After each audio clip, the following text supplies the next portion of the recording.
Pode começar. Boa noite. Primeiramente, gostaria de agradecer essa oportunidade de estar aqui. É um sonho que eu estou realizando, daqui a pouco eu falar um pouco mais de sonho, porque eu estou na universidade tem quase 8 anos, e agora, depois desse monte de tropeço, agora tem que ir de qualquer forma, né? Na entrevista, eu lembro que ela estava fazendo uma entrevista, e acabou ela me induzindo um pouquinho do meu tema no meu orientador, se você vai lembrar disso.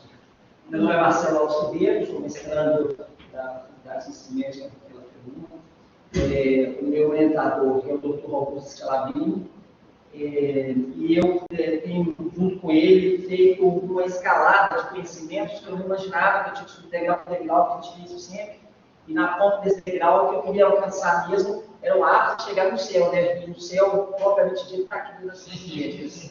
Essa bandeira que eu vou carregar e levar ela para mim, daqui a tempo, para ver se consigo executar bem esse trabalho. Então, dentro desse serviço de pós-graduação nas ciências médicas, tinha uma linha de 4 temas, e o meu tema foi completamente fora dos 4 temas, né? Foi um tema novo para todo mundo, tanto para mim, como até para o meu orientador, que é a prática dele, mas ele me colocou uma situação diferente. Então, o que ele falou comigo no início, senhor Marcelo? A gente tem que realizar nossos sonhos, nós temos que realmente realizar, não posso deixar empurrar isso para frente. E eu falei, o maior sonho que eu tenho agora, professor, é eu ter um avatar, porque eu quero estar em vários lugares ao mesmo tempo, porque eu estou trabalhando em tantos lugares e às vezes eu não consigo suprir isso. Né? Mas, enfim, vamos tentar levar o máximo possível, se consegue fazer. E aí ele falou assim, bom, então tá, o que seria estudar? O que a gente pode tentar fazer? Eu falei, Marcelo, pensa numa coisa, mas não sei. Aí vou até fazer um pouco o contrário aqui, que eu já vou colocar o nome do meu projeto, mas normalmente eu precisa até mudar ele. Porque o que ele baseia? Uma avaliação de estudantes da graduação médica. Então, o que a gente vai fazer? Pegar o método tradicional e avaliar juntamente com as metodologias ativas. Então, esse foi o carro-chefe. Mas como que a gente ia levar esse carro-chefe para frente? Como é que era esse pensamento? Começou a explodir um brainstorm, um monte de informações diferentes, da onde que eu podia puxar essa informação para poder concretizar isso. E ele falou assim, olha, vamos trabalhar junto, vamos colocar a engrenagem junto com a gente, comigo, nós enrolando junto, nós vamos produzir.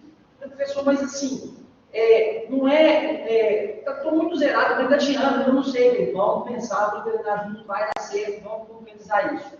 Então, o que o senhor quer sugerir para eu fazer? Eu vou te mandar um artigo. Então, você pensa muito bem que nós vamos tirar isso, você tem muitas dúvidas a respeito disso.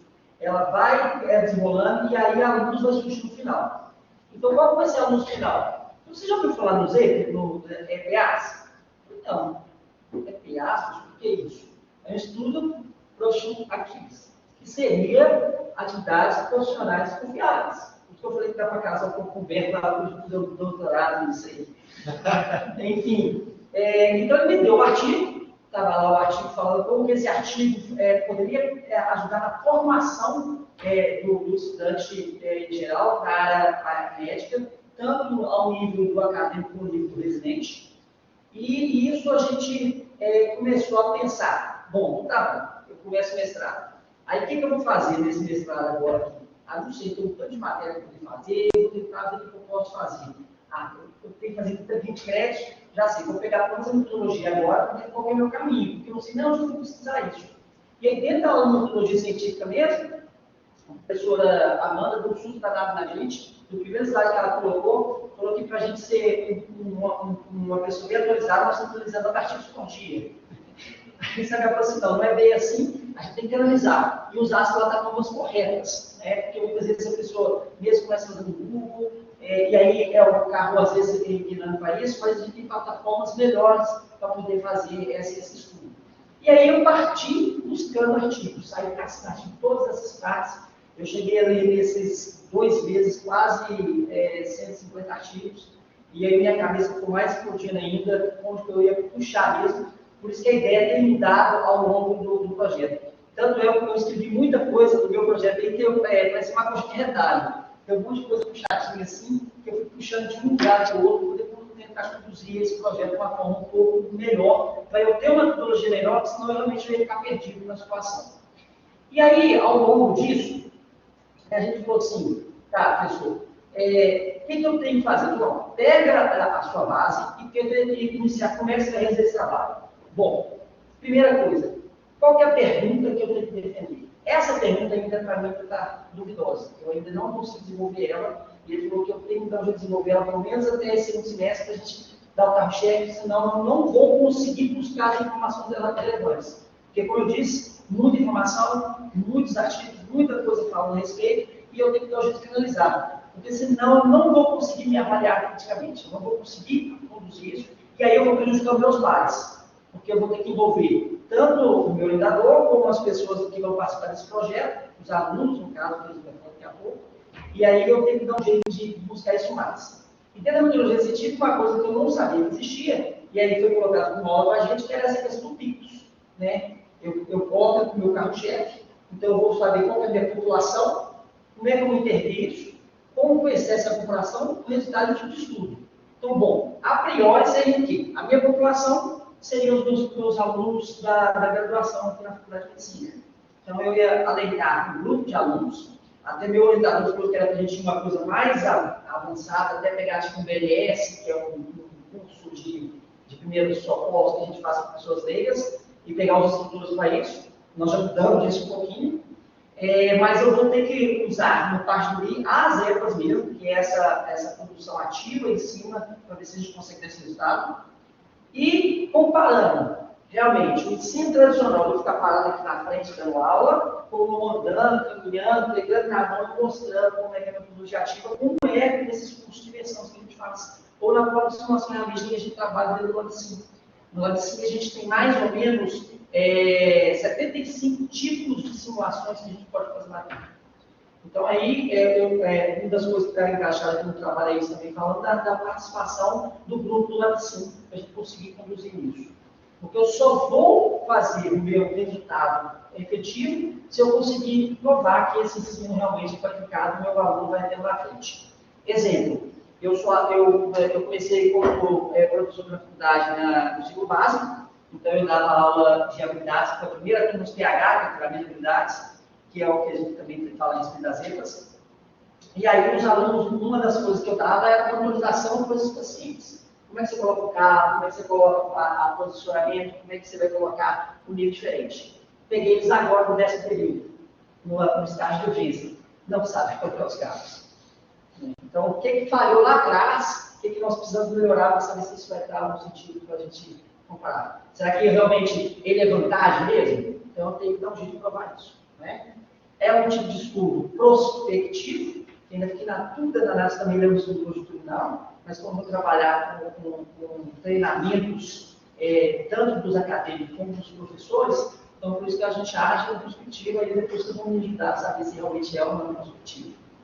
Bom,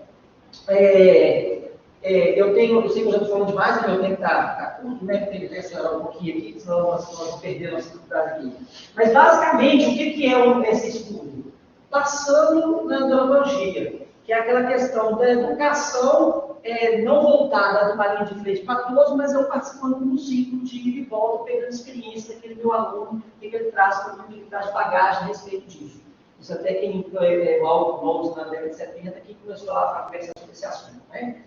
E aí, essas atividades profissionais confiáveis, elas baseiam basicamente nesse estudo, que é o estudo AMI, que é o guia, o guia 99 do AMI, que isso foi publicado em 2005, que aí começou a colocar isso dentro das escolas médicas. As EPAs existem mais tempo, mas dentro das escolas médicas a partir de 2005, então é muito recente isso que tem se colocado agora.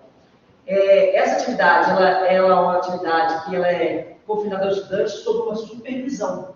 Porém, ao final das contas, o treinamento é para ele conseguir executar a ação dele sem supervisão nenhuma. Por isso que agora o Roberto está falando a respeito da aula dele aqui, ele falou a respeito que ele deixa o residente lá e o residente ele conduz. Então ele tem que treinar, ele tem que ter capacidade para esse residente saber fazer executar aquilo que foi treinado numa parte mais prática, uma metodologia mais aplicativa.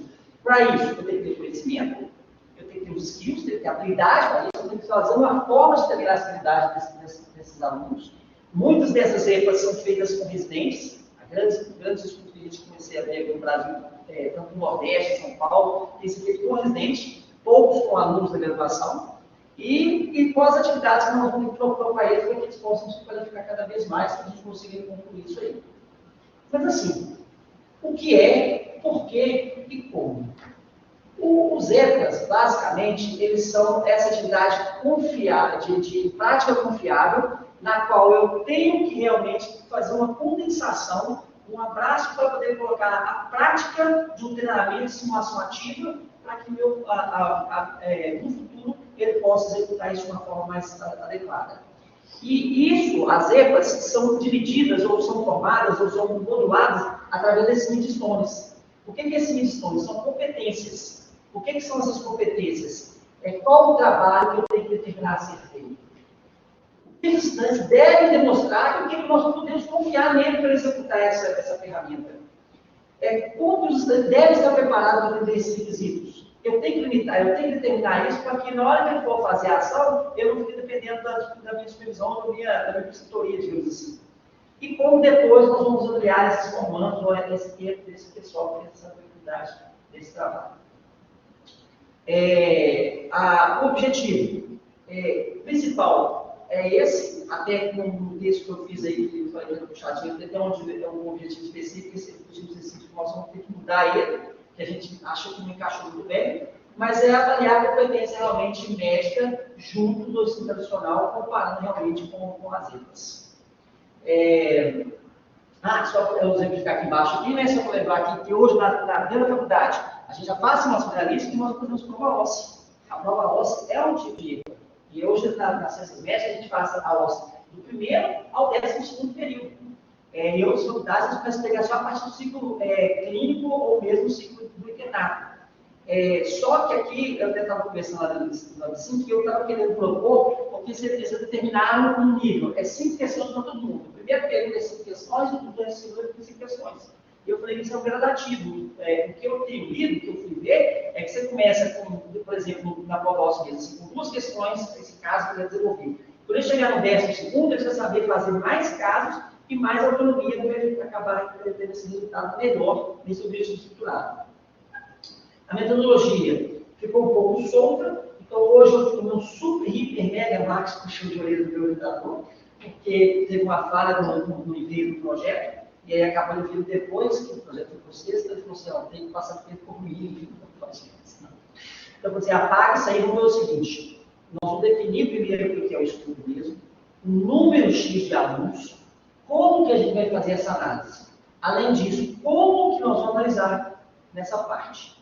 Além do que, nós devemos criar um questionário específico tanto para os alunos, como também para os docentes também. Então, nós vamos trabalhar isso muito lá dentro do LabSim, trabalhar junto com a equipe dos professores. Essa semana eu tive reunião com a Rosana, que é a coordenadora do LabSim.